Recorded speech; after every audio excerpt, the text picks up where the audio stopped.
बना है राम का मंदिर, लगी है भीड़ भक्तों की। बना है राम का मंदिर, लगी है भीड़ भक्तों की।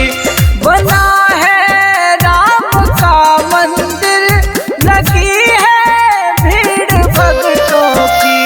बना है राम का मंदिर, लगी है भीड़ भक्तों की।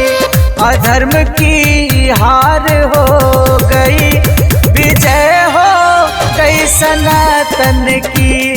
अधर्म की हार हो गई, विजय हो गई सनातन की।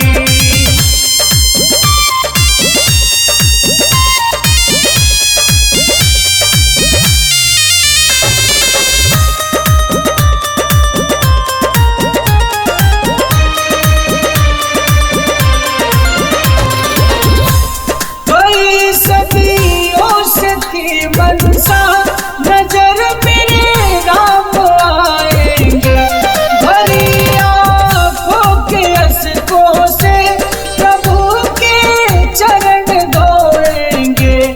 मिली है हमको ये खुशियाँ, मिली है हमको ये खुशियाँ,